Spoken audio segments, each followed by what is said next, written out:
नमस्कार, स्वागत है आप सभी का हमारे YouTube चैनल आरंभ स्टडी पॉइंट के ऑल इन वन सामान्य हिंदी टेस्ट सीरीज श्रृंखला के पहले भाग में। दोस्तों, अगर आप लेखपाल, यूपीएसआई, समीक्षा अधिकारी, सहायक समीक्षा अधिकारी, यूपी पीसीएस प्री परीक्षा, यूपीएसएससी लोअर मुख्य परीक्षा, टेट, सीटेट अथवा शिक्षक भर्ती परीक्षा में शामिल हो रहे हैं तो यह test series cum question bank श्रृंखला आपके लिए काफ़ी महत्वपूर्ण होगा। दोस्तों, इस श्रृंखला में हम 30 प्रश्नों का, लगभग एक टॉपिक के 30 प्रश्नों का एक क्वेश्चन बैंक टेस्ट सीरीज जो है जारी कर रहे हैं, जिसके द्वारा आप अपनी परीक्षा से संबंधित तैयारी का सटीक परीक्षण कर सकते हैं तथा एक आपके पास अच्छा सा क्वेश्चन बैंक उपलब्ध रहेगा जिसका आप नियमित रिवीजन करते रहेंगे, जिससे आपकी पकड़ सामान्य हिंदी पर मजबूत रहेगी। बहुत सारी ऐसी परीक्षाएं हैं दोस्तों जिसमें हिंदी का एक अहम रोल होता है और सामान्यतः तैयारी वाले बच्चे हिंदी को इग्नोर करते हैं, जो कि उनकी असफलता का कारण होता है। तो इस बात को ध्यान में रखते हुए आरंभ स्टडी पॉइंट द्वारा सामान्य हिंदी से संबंधित test series cum question bank एक अलग श्रृंखला की शुरुआत की जा रही है। इसमें ज़रा अंतर बता दें। टेस्ट सीरीज़ का मतलब है कि आप इससे अपने ज्ञान का परीक्षण भी कर सकते हैं और इसके अलावा क्वेश्चन बैंक का मतलब आपके पास एक क्वेश्चन बैंक भी उपलब्ध रहेगा, जिसके परीक्षण से आपकी परीक्षा में नियमित लाभ होगा। दोस्तों, अगर आप इसको नियमित अगर आप इसका नियमित प्रैक्टिस करेंगे तो परीक्षा में आपको दिक्कत नहीं होगी और तेज़ी से और सटीक आंसर करने में सफल रहेंगे और आप अपनी परीक्षा को भी पास करने में सफल रहेंगे। तो इस प्रकार से एक अनुरोध होगा कि आरंभ स्टडी पॉइंट चैनल को सब्सक्राइब कर लें और अपने दोस्तों और ग्रुप में शेयर ज़रूर करें, ताकि नियमित और एक अच्छा क्वेश्चन बैंक टेस्ट सीरीज आपके सामने उपलब्ध होता रहे, आपको मिलता रहे। तो हम शुरुआत करते हैं। आज का हमारा टॉपिक विलोम शब्द है। तो विलोम शब्द के अंतर्गत हमने 30 प्रश्नों का एक सेट लिया है, जिसकी व्याख्या सहित उत्तर आपके सामने हम रखेंगे। तो आपके सामने स्क्रीन पर दिखाई दे रहा होगा आरंभ स्टडी पॉइंट में सामान्य हिंदी, जिसमें हम विलोम शब्द को लेंगे या विपरीतार्थक शब्द को लेंगे। तो शुरुआत करते हैं पहले प्रश्न से। तो पहला प्रश्न हमारा क्या कह रहा है कि अनुरक्त शब्द का विलोम होगा। तो अनुरक्त का क्या होगा? अनुरक्ति, विरक्ति, अनर्थ या विरक्त। तो इसमें सही उत्तर क्या होगा? आप लोग अपना समय लेकर के, आप कॉपी पेन लेकर के खुद जो है प्रश्नों को एक बार टिक करिए, फिर जब मैं उत्तर बताऊंगा तो सही उत्तर का मिलान कर लीजिए। इससे ये परीक्षण हो जाएगा कि आपको सटीक आंसर कितना मालूम होगा। तो पहले का जो उत्तर सही होगा, कौन सा सही होगा? डी ऑप्शन सही होगा, विरक्ति होगा, विरक्त होगा, विरक्ति नहीं, विरक्त यानी डी होगा। अगर यहीं पर प्रश्न अनुरक्ति पूछा होता तब इसका विरक्ति होता, लेकिन यहाँ पर अनुरक्त पूछा है तो विरक्त होगा, विरक्ति नहीं होगा। बाकी अन्य का देख लेते हैं। तो अनुरक्ति का जो है विरक्ति होगा या विरक्ति का विलोम अनुरक्ति होगा। यहाँ पे अनुरक्त पूछा है, मात्रा नहीं है, तो इसलिए मात्रा इसमें विलोम में नहीं होगा। और अनर्थ का होगा अर्थ। तो ये चारों ऑप्शन के आप जो है का परीक्षण कर लेंगे। इससे आपकी जो है सटीक आंसर सही होने की संभावना बढ़ जाती है। चलिए, तो चारों ऑप्शन हमने देख लिया। अगले प्रश्न पर चलते हैं। अगला प्रश्न हमारा क्या कह रहा है कि दिए गए विकल्पों में से अवनी का विरुद्ध शब्द कौन सा है? अवनी का मतलब पृथ्वी होता है, तो अवनी का जो है क्या होगा विलोम शब्द दूसरे में? तो दूसरे में भी डी सही होगा, अंबर होगा। अवनी का क्या होगा? अंबर। अवनी माने पृथ्वी और अंबर माने आकाश। चलिए, चक्षु माने नेत्र होता है, अग्नि का जल होगा, अंबर का ये पता ही हो गया, अमन, तो मन का हो जाएगा अमन। चलिए, तो चारों विकल्पों का हमने परीक्षण कर लिया, और लेकिन इस दिए गए प्रश्न का जो उत्तर होगा वो डी सही होगा। तीसरा प्रश्न है आविर्भाव शब्द का विलोम है। तो आविर्भाव शब्द का विलोम है, ऑप्शन पहले देख लेते हैं। सब लोग अपना कॉपी पेन लेकर परीक्षण भी कर लीजिए अपना। अंतर्धान, सुप्त, तिरोभाव, समभाव। तो अगर देखा जाए तो आविर्भाव का क्या होगा, तो तीसरे नंबर का जो उत्तर होगा वो सी सही होगा, यानी आविर्भाव का क्या होगा, तिरोभाव। ठीक है। अंतर्धान, तो अंतर्धान सुप्त समभाव आदि सभी संगत नाम नहीं है, इसलिए सही क्या होगा इसमें, तिरोभाव सही होगा। आविर्भाव माने स्वागत करना, तिरोभाव माने निरादर करना। तो ये पर्यायवाची के लिए भी इसके अर्थ जानने जरूरी होते हैं, और शुद्ध या शुद्धि में भी इन शब्दों का जो है बड़ा प्रयोग किया जाता है। अनिवार्य का विलोम है अपरिहार्य, वैकल्पिक, ऐच्छिक, बी तथा सी दोनों। चौथे नंबर प्रश्न का अगर उत्तर देखें तो क्या होगा, डी होगा, यानी अनिवार्य का अपरिहार्य भी होगा और वैकल्पिक भी होगा, यानी हमारा उत्तर डी सही होगा। तो चौथे नंबर में हमारा क्या सा उत्तर सही, कौन सा उत्तर होगा, डी, यानी अनिवार्य का अपरिहार्य भी हो सकता है और वैकल्पिक भी हो सकता है। चलिए अगला है अमृत का सही विपरीतार्थक शब्द चुनिए। तो अमृत का विष दिया है, औषधि दिया है, मृत दिया है, पीयूष दिया हुआ है। तो पाँचवें नंबर में दोस्तों क्या सही होगा, तो पाँचवें नंबर में ए ऑप्शन ज़्यादा सही लग रहा है और यही सही होना चाहिए, यानी अमृत का क्या होगा, विष यानी जहर। औषधि इसमें नहीं होगा, मृत नहीं होगा, जीवन का मृत होगा, पीयूष यहाँ पर नहीं होगा। अर्वाचीन शब्द का विलोम हमें चुनना है। तो अर्वाचीन शब्द का विलोम होगा नवीन, प्राचीन, आदिकालीन या पाषाणकालीन। अर्वाचीन का मतलब ही होता है, क्या होता है दोस्तों, नवीन। तो यहाँ पे नवीन बिल्कुल नहीं होगा, ये तो नहीं होगा। प्राचीन, हाँ, अर्वाचीन मान ले नवीन होता है तो इसका उत्तर प्राचीन हो सकता है। आदिकालीन और पाषाणकालीन संगत नहीं है, ये एक विशेष टाइम ऑफ पीरियड को बता रहे हैं। तो अर्वाचीन का क्या होगा, प्राचीन उत्तर सही होगा। चलिए अगले प्रश्न पर चलते हैं। 7वां नंबर प्रश्न क्या कह रहा है, इनमें से अश्लील शब्द का विलोम होगा श्लील, दुश्लील, विश्लील या कुश्लील। अगर 7वें नंबर का प्रश्न देखा जाए तो इसमें श्लील होगा, यानी अश्लील माने जो नग्नता को दिखाता है और दुष्टता को, और श्लील का मतलब जो सौम्यता को, सलीलता को, अच्छाई को दर्शाता है। तो इसमें 7वें में ए ऑप्शन सही होगा। अमर शब्द का विलोम होए मृतक, मृत्यु, मरण, मर्त्य। तो 8वें नंबर प्रश्न में डी सही होगा। अमर का क्या होगा, मर्त। अमर्त का मरण होता है मतलब, अमर का मतलब होता है, अर्थ होता है जो न मरे, और मर्त का मतलब जो मर जाए। तो मृतक, मृत्यु और मरण ये तर्कसंगत शब्द नहीं हैं। अतिवृष्टि का विलोम शब्द, अतिवृष्टि का विलोम दिए गए विकल्पों में से कौन सा है। तो अतिवृष्टि का ए ऑप्शन अवृष्टि दिया है, अनिवृष्टि दिया है, अनावृष्टि दिया है, अनुवृष्टि दिया है। तो अतिवृष्टि का क्या होता है, अनावृष्टि सही होगा। अतिवृष्टि माने अत्यधिक वर्षा, अनावृष्टि माने सूखा यानी बारिश का अभाव। तो दोनों में यही हमारा उत्तर सही है, ये विलोम शब्द है। अब सवाल दे रहा है अथ। तो अथ का क्या होगा, पूर्ण, समाप्त और इति।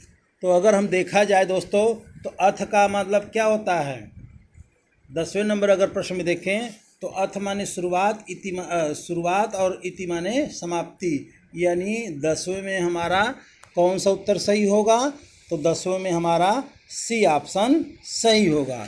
अथ का विलोम इति होता है, जबकि पूर्ण का विलोम अपूर्ण, और समाप्त का आरंभ होता है और खत्म का शुरू होता है। इनकी सभी ऑप्शन को हम लोग देख लेते हैं। अब 11वें नंबर प्रश्न पे आते हैं। 11वां क्या कह रहा है, 11वें नंबर प्रश्न में कह रहा है कि अभिज्ञ शब्द का विलोम होगा। तो अभिज्ञ का क्या होगा, विज्ञ, सभिज्ञ, अनभिज्ञ या सुभिज्ञ। तो 11वें नंबर प्रश्न में सी सही होगा, अनभिज्ञ, यानी अभिज्ञ का क्या होगा, अनभिज्ञ। अभिज्ञ माने जानना, अनभिज्ञ माने न जानना। तो इसमें 11वें में हमारा कौन सा उत्तर सही हो रहा है, सी सही हो रहा है। तो इसकी व्याख्या की बात करें तो अभिज्ञ शब्द का विलोम या विपरीतार्थक शब्द अनभिज्ञ होता है। 12वें में चलते हैं। नीचे दिए गए शब्द युग में कौन सा त्रिपुण है? अनुग्रह, आग्रह, अनंत, शांत, जड़, चेतन, आकृष्ट, विकृष्ट। तो 12वें नंबर प्रश्न में देखा जाए तो अनुग्रह का आग्रह होगा, ये बिल्कुल सही है। तो 12वें नंबर में हमारा ए सही होगा, यानी अनंत का विलोम शांत, जड़ का विलोम चेतन और आकृष्ट का विलोम विकृष्ट होगा। अनुग्रह का विलोम विग्रह होता है, न कि आग्रह होता है। इस प्रकार से देखा जाए तो नीचे दिए गए युग में कौन सा त्रिपुण है? गलत है, तो ए ऑप्शन गलत है, सही संग्रह नहीं है। इसकी व्याख्या हमने आपसे की। 13वां नंबर प्रश्न कह रहा है निम्नलिखित में कौन सा विलोम युग्म त्रिपुण है? तो 13वें नंबर प्रश्न में क्या दे रहा है? त्रुटिपूर्ण को हमें ढूंढना है। तो पहला इसमें क्या दे रहा है? अक्षर, अक्षर, समास, व्यास, स्वल्पायु, चिरायु, आहार, विहार। तो 13वें नंबर में जो उत्तर हमारा सही होगा आहार विहार होगा। तो आहार विहार, आहार माने भोजन होता है, विहार माने निवास स्थल। तो यही सही ये विमेल है, यानी क्षर का अक्षर होगा, ये सही है। यानी क्षर का जो विलोम होगा अक्षर, समास का व्यास होगा, ये भी सही है। स्वल्प आयु यानी कम उम्र का, चिरायु यानी दीर्घायु होगा, ये भी सही है। लेकिन यही आहार विहार का मेल जो है सही नहीं है, इसलिए यह त्रिपुण है। लेकिन उत्तर हमारा डी सही हो रहा है।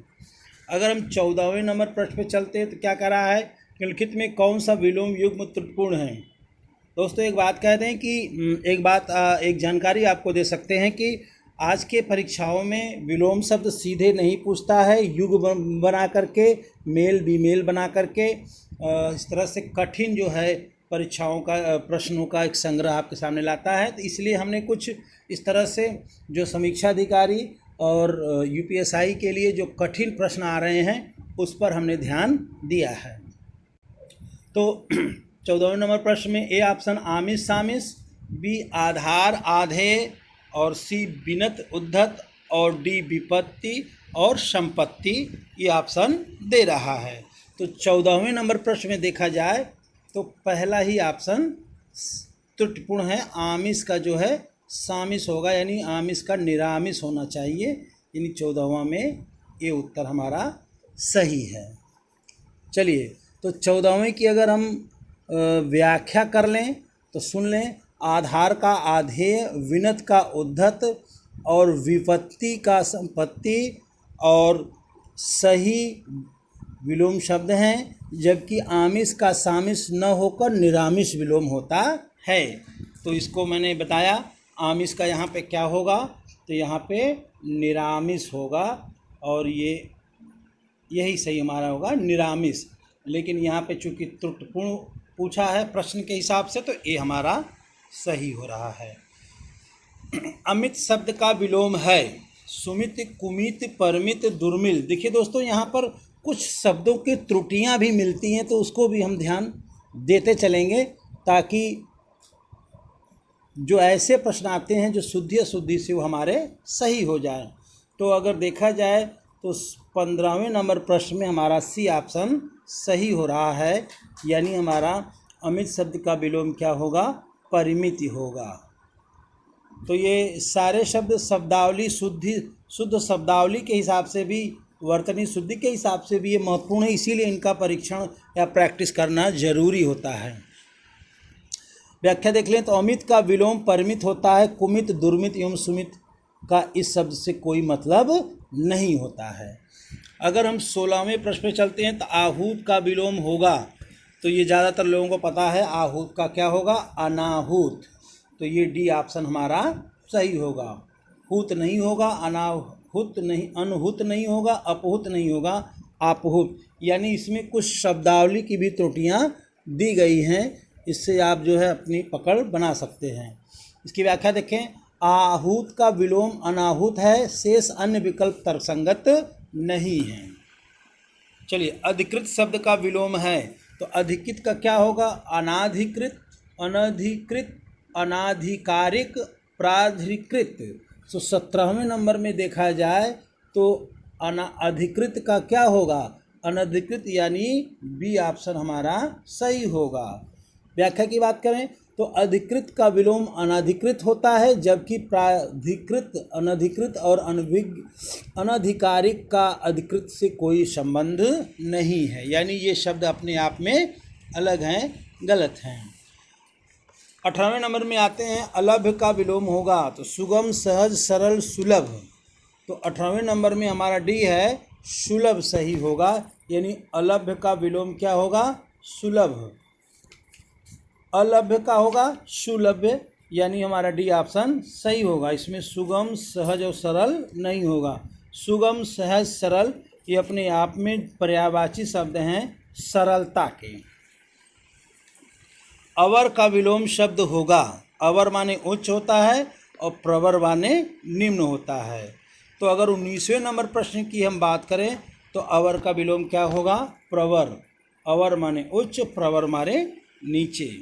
सुवर कनिष्ठ और लघु नहीं होगा। वरिष्ठ का कनिष्ठ होता है, लघु का दीर्घ होता है और सुवर का वर। ये शब्द तर्कसंगत नहीं है, अर्थहीन है। चलिए, आमिष का विलोम शब्द होगा। 20वें में चलते हैं। तो आमिष का होगा दानिश, निरामिष, मांसाहारी या शाकाहारी। तो इसमें बी सही होगा, आमिष का निरामिष। यानी मांसाहारी और शाकाहारी या दानिश नहीं होगा, आमिष का क्या होगा? निरामिष होगा। यानी 20वें नंबर का जो प्रश्न है उसमें हमारा ऑप्शन कौन सही हो रहा है? बी सही हो रहा है।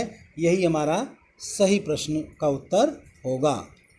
चलिए 21वें नंबर प्रश्न में चलते हैं। 21वां नंबर प्रश्न हमारा क्या कह रहा है कि अपव्यय शब्द का विलोम है अधिव्यय, व्यय, मितव्यय या इनमें से कोई नहीं। तो इसमें सही आंसर हमारा मितव्यय होना चाहिए। यानी अपव्यय माने गलत खर्च करना। अपव्यय शब्द का विलोम हमेशा मितव्यय ही होता है या अल्पव्यय भी हो सकता है। तो अपव्यय का विलोम मितव्यय या अल्पव्यय होना चाहिए।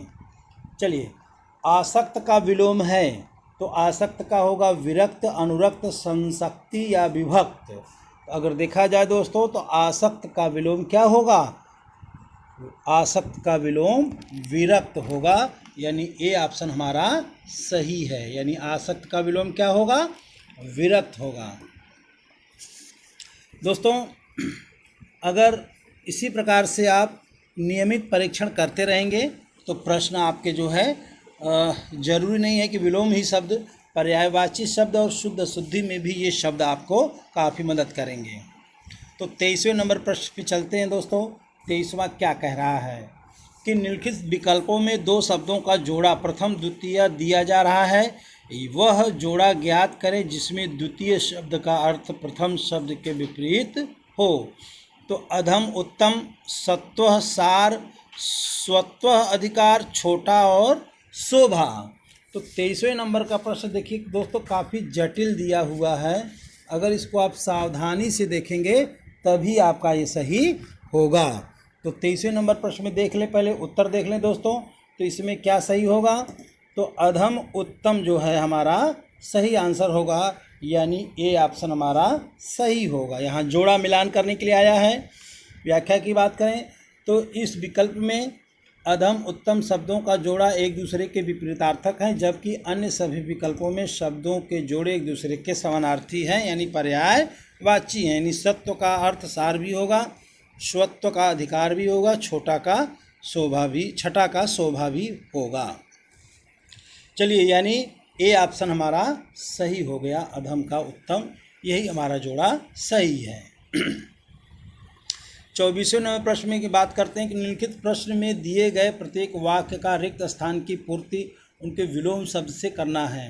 अमावस्या घोर अंधकार का प्रतीक है और अब इसमें दिया है भरण प्रकाश का। तो इसमें क्या होगा?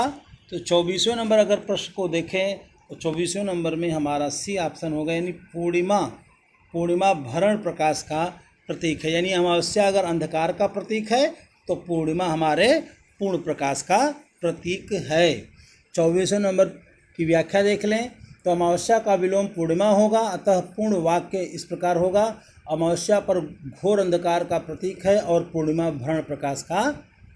ठीक है, तो इस प्रकार से हमारा सी ऑप्शन सही हो रहा है। अगर हम 25वें नंबर प्रश्न की बात करें तो क्या कह रहा है, अग्र का विलोम शब्द है तो नीचे, पश्च, पूर्व या आगे। तो अगर 25वें नंबर प्रश्न में चलें तो 25वें नंबर का प्रश्न का जो हमारा उत्तर होगा वो बी ऑप्शन सही होगा। देख लीजिए, तो 25वें में हमारा क्या होगा, बी ऑप्शन सही होगा। अग्र का क्या होगा, पश्च होगा। नीचे ऊपर, ऊपर का नीचे होता है, पूर्व का पश्चिम होता है, आगे का पीछे होता है। 26वें नंबर प्रश्न पे चलते हैं, क्या कह रहा है। 26वां नंबर का प्रश्न कह रहा है कि अपकर्ष का विरुद्धार्थी शब्द है, यानी अपकर्ष का विरुद्धार्थी शब्द है। तो इसमें चालाक, उत्कर्ष, विस्तर या स्थिर, तो इसमें क्या होगा, इसमें कौन सा ऑप्शन सही होगा। देखिए, सोच के बताइए, आप लोग सोच के अपना करिए। तो बी सही होगा। अपकर्ष का उत्तर क्या होगा, अपकर्ष का उत्कर्ष हो गया, यानी अपकर्ष का विरुद्धार्थी शब्द विलोम शब्द उत्कर्ष होता है, स्थिर का विलोम अस्थिर होता है। चालाक का क्या होगा, चालाक का जो है मूर्ख होना चाहिए। चलिए अगले प्रश्न पे चलते हैं। मौसम में आर्द्रता छाई हुई है, अब डैश डैश दिया है, आर्द्रता का विलोम शब्द है।